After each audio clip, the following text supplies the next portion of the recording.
一つを今日お届けでき光栄に思います。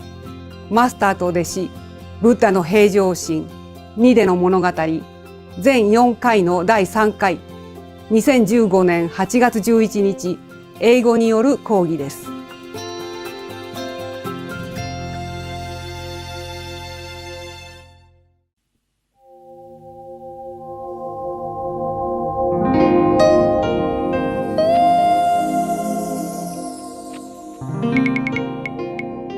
All right, so we're talking. Oh God.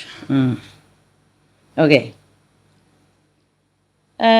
Talking about one person. Otherwise, everything else is, oh God, scary. You want to hear about Devadatta? Did I tell you about him? Did we read about him? Not yet. Okay. Or you want to hear about something else? Okay, here. Okay, this is a good story for you and not too scary. Good example. We should really thank the past masters, monks and nuns and scholars who have taken time to record what the Buddha is teaching after the master's nirvana. And also for the past and present persons, lay or monks or nuns who have really dedicated themselves, sacrificed their time and precious health or under any difficult situation to translate this so that I can read it to you. And we have to thank them. And may they be blessed forever by all the Buddhas, past, present, and future. May their merit be immense. May they be liberated forever. Thank you.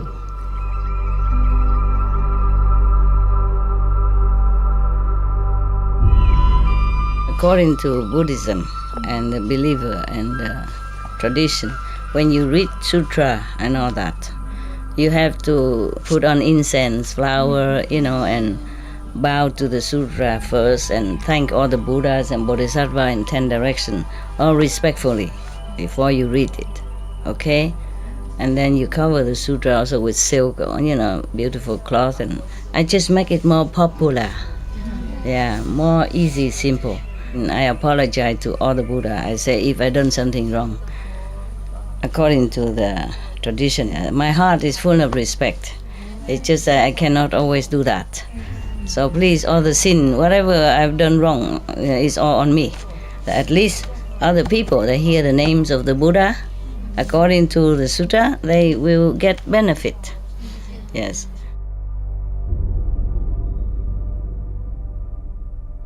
Thus I have heard. Thank you, Anand, again. Yeah. One time the Buddha was in Save country, in the gold garden, remember? Yeah, of Kapkodok and the Prince Kedar. Okay. At that time, in the city, a lot of people squeeze in together. Just like every big city, capital or big city, a lot of people. Yeah. But there was no room to build extra toilet and all that because too many people. So they would have just enough room to live, but not enough room to build toilet. So most people didn't have money, then go outside of the city wall to do it out there in the open somewhere. And if the any rich person, they do it in the bucket and cover it and put it outside in the morning. Somebody come collect it and throw it out, understand? Yeah, and return it. This is similar to China before, or many other countries, I guess. All right. There is a person named Nide. He's very poor, of course. So every day he lives by earning his living by taking out the bucket from the rich person, the toilet bucket, and bring it outside and throw it out. Yeah. The Shakyamuni Buddha, the world honored one, always think of sentient beings, and see who has first affinity, who has second affinity, and save them accordingly. It's like a tree, some flower bud bloom before and some flower bloom after. And some fruit ripens before because of that, and some fruit ripens after. Yeah. Whenever the Buddha sees that someone has already good affinity, then he appears somewhere and sooner or later they would be saved. Okay. Today the Buddha knew that Nide, the scavenger, the Chandala, is that the Sanskrit name for people who do this job? The lowest class? Sudra. Sudra class. The one who do all manual work. But this is even the worst, the Chandala. One of the castes, but this is the worst in the Sudra with D, not with T. Sudra is this. Sudra is a person who does this kind of job.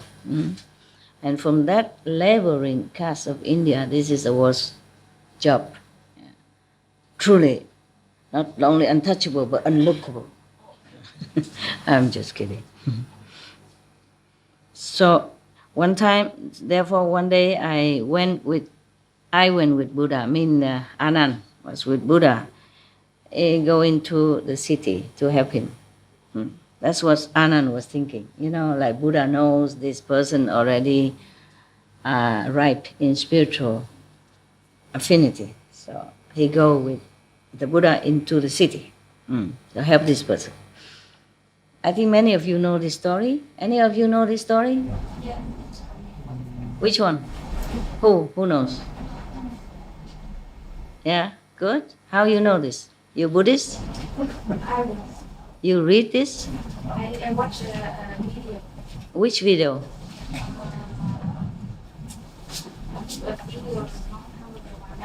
Whose video? Buddhist Cartoon? cartoon. Okay.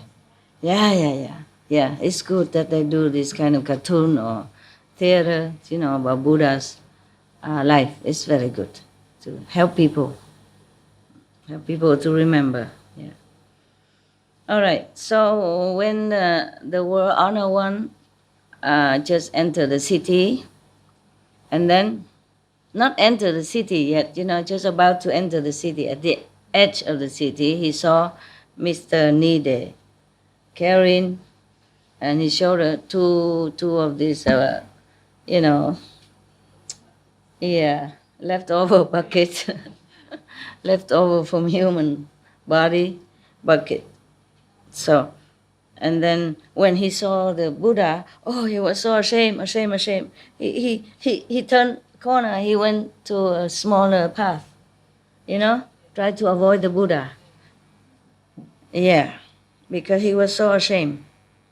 And then suddenly he went in there. He saw the Buddha there too, and he tried to go to the other.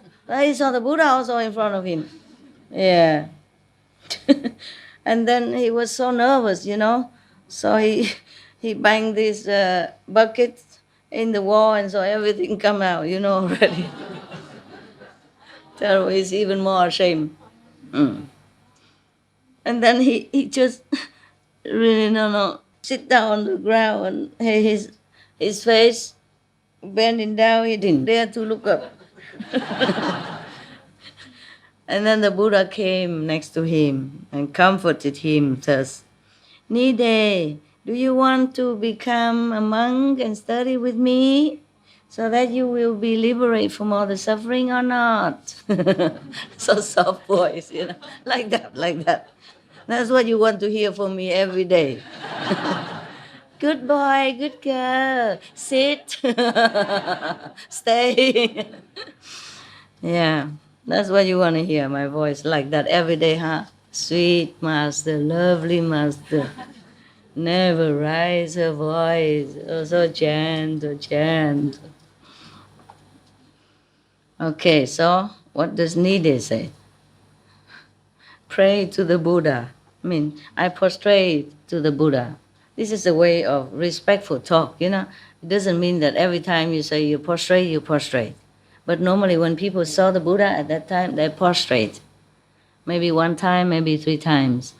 Yeah, and then sometimes walk around, circumambulate the Buddha three times or 7 times. Yeah, just a etiquette of respect at that time. And nowadays they don't prostrate. You know, maybe to the Guru they just come and bow their head and touch the feet and put it in there. Now touch the feet like that and put that. Yeah, meaning respect.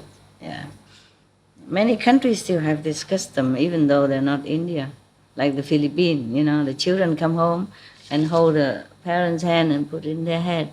You know, yeah, like a very respect and loving. So cute to see little children do that.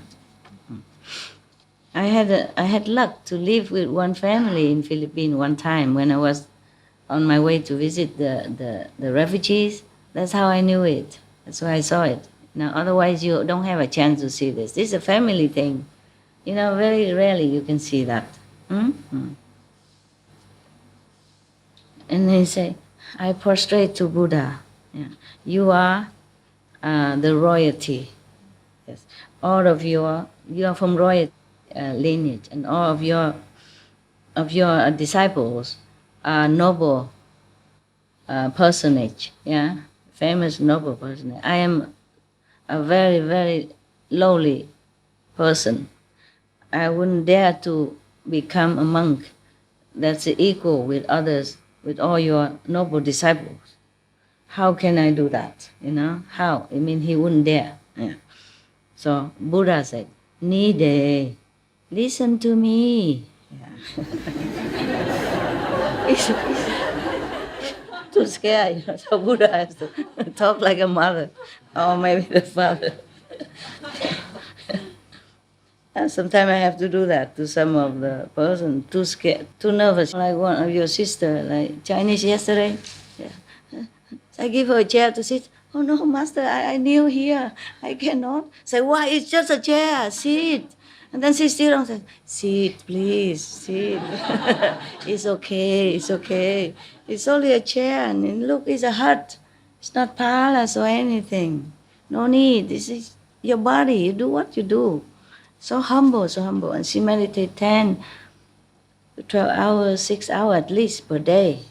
And she plant her own vegetable to eat. She never buy outside anymore because she says she cannot swallow and cannot digest otherwise. She becomes so sensitive after meditation too long.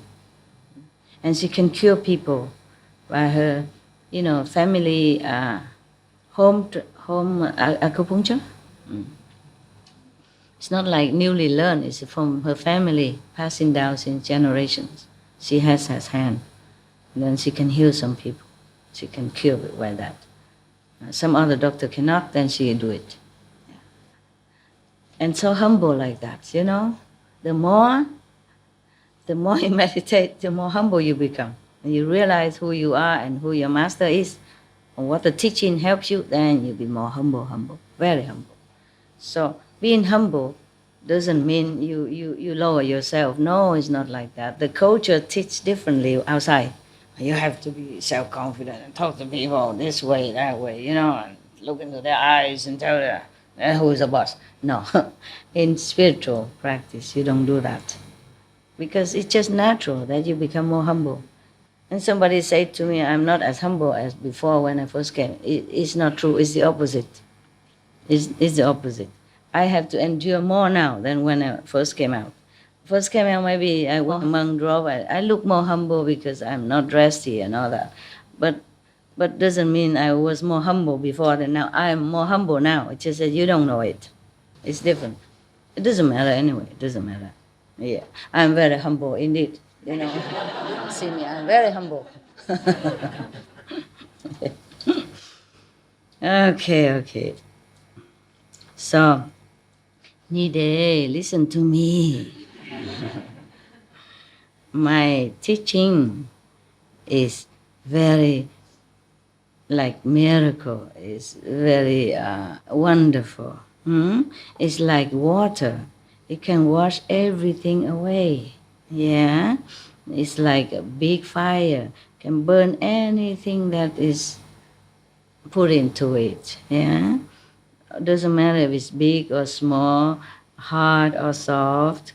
If you put in that fire, it's become all ash. Yeah, yeah. My teaching is also like that. Yeah, it's so immense. It's so also incredible that whoever come to bath in it will be clean and purified. The rich, the poor, the noble, the lowly, man, woman, anyone want to come to study with me, I save them all. So after Nide heard this from the Buddha, he be more faith, more confidence. So he prostrate to the Buddha, this time, and he said, yes, sir. Praise be the Buddha. Yeah? Pray to the Buddha. If you have such a, great heart to accept me like that, of course, I would beg you to take me in. Huh? Okay. So the Buddha saw that he splashed with all these precious left over from the human. So he told Anand, bring him to the river and clean him up so he can clean himself up. Yeah. And then he gave him new clothes to wear. The Buddha gave him new clothes to wear. Maybe he told Anand to give it. And then all of them went back to the ashram. Imagine. So he came there just for that. They went back right away. Afterwards, the Buddha gave him maybe initiation, yeah, and then talked to him, told him this: birth and death create suffering. You must fear it, be afraid of it. Nirvana is lasting happiness and peace. You should respect and pursue it. After the Buddha talked to him, preached to him, and he became enlightened. It's not just by talking 2 sentences, it's initiation, yeah. Become a sound hearer, yes. Become a Kuan Yin, yeah. Kuan Yin means contemplate on the sound. Okay, so he became enlightened and he has attained the beginner's level of spiritual practice. Maybe what is that so? Like astral level, huh? See some light and hear some little sound. That's it called the beginner, the bringer. Some people immediately go higher, but he's just astral. Probably too much hardship, probably too bad karma. That's why he became scavenger. You see what I mean? Yeah. So after that, he prayed to the Buddha to become a monk. Yeah. And then the Buddha said, welcome, Bhikkhu.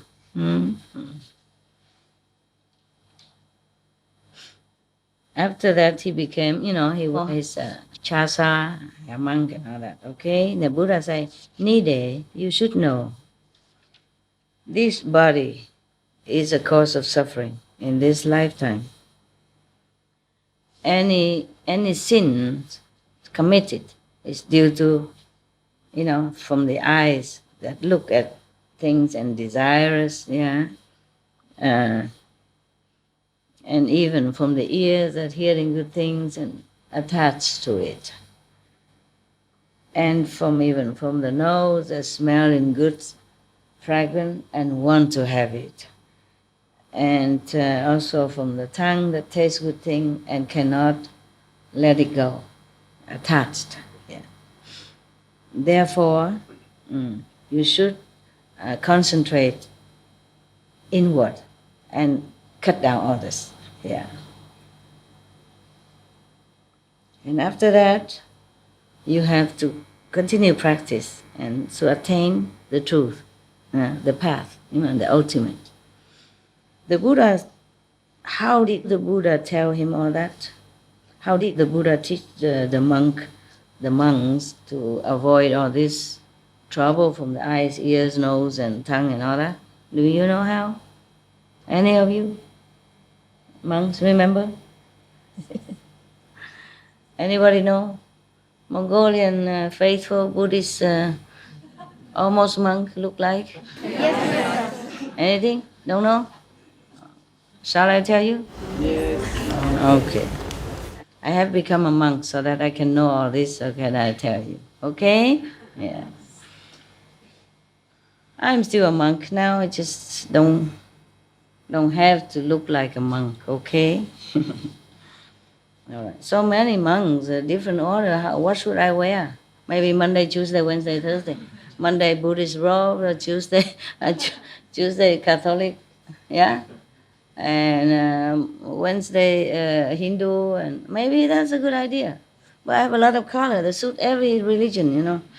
That's why maybe, yeah. Okay. Hindu is wearing pink.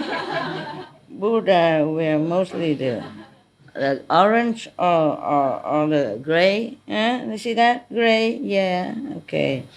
And the Catholic priests sometimes wear purple or some wear red, you know. The cardinal, they wear red.